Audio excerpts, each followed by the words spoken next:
नमस्कार। मैं EPS 95 राष्ट्रीय संघर्ष समिति का राष्ट्रीय अध्यक्ष कमांडर अशोक राउत बात कर रहा हूँ।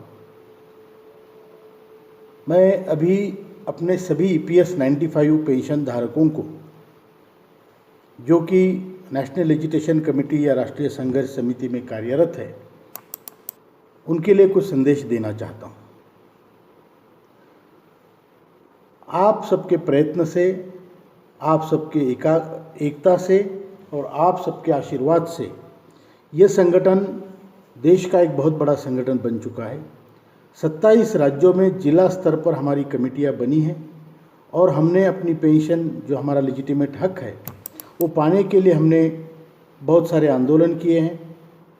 4 मार्च 2020 को आदरणीय प्रधानमंत्री जी से हमारी मुलाकात हुई हेमा मालिनी जी की अगुवाई में, और उन्होंने ये वचन दिया कि वो हमारा काम जल्दी से जल्दी करेंगे। अब इसके पश्चात आप सब जानते हैं, देश के सामने अनेक समस्याएं आई, जैसे कि कोविड है, इंटरनेशनल बॉर्डर्स पे डिस्प्यूट चल रहे हैं। इसकी वजह से शायद हमारे काम में देरी हुई है, लेकिन हमें पूरा विश्वास है, मुझे पूरा यकीन है कि जब आदरणीय प्रधानमंत्री जी ने ये कहा है कि हमारा काम होगा तो ज़रूर होगा। मैं आपसे रिक्वेस्ट करना चाहता हूँ कि थोड़ा श्रद्धा और सबूरी बना के रखिए, थोड़ा पेशेंस रखिए, हमारा काम जल्द ही होगा, ये मुझे पूरा विश्वास है। मोदी जी है तो मुमकिन है, इस पर भरोसा रखिए। दूसरी बात मैं यहाँ एक स्पष्ट कर देना चाहता हूँ कि 4 साल के अविरत प्रयत्न परिश्रम के बाद जब ये इस मकाम पे हम आए कि हमारा निर्णय हो, हमें जस्टिस मिले, न्याय मिले, उस समय कई छोटे मोटे राजकीय पार्टी के नेता आकर इस पर अपनी रोटी सेकने की कोशिश कर रहे हैं। हमें सभी का समर्थन प्राप्त है, हर पॉलिटिकल पार्टी का है, हम सबके हैं। हम कोई पॉलिटिकल एजेंडा नहीं चला रहे, सोशल एजेंडा हमारा है, लेकिन कुछ लोग इसका फ़ायदा उठाने की कोशिश कर रहे हैं, अपना पॉलिटिकल लीडरशिप चमकाने की कोशिश कर रहे हैं।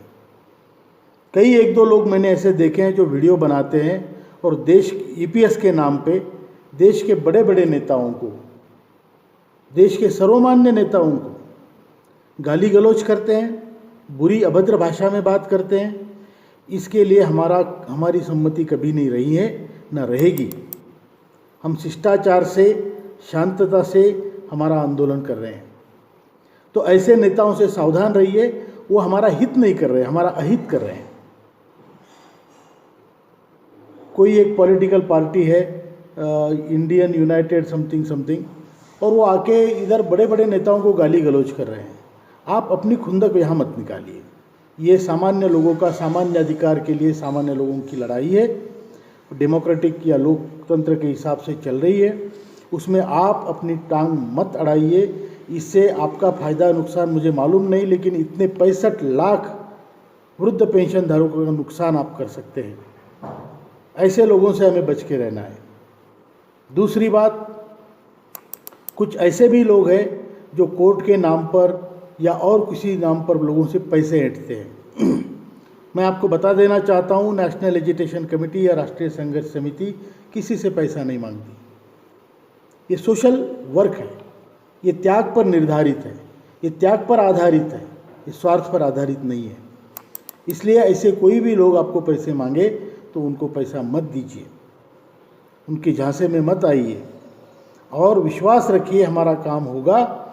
ये सरकार अच्छे काम कर रही है, हमारा काम भी बिल्कुल ज़रूर करेगी, बिल्कुल ज़रूर करेगी। इतना ही मैं कहना चाहता हूँ। आपने मेरी बात सुनी, इसलिए धन्यवाद, और आशा रखिए हमारा काम होगा, ज़रूर होगा। धन्यवाद और नमस्कार।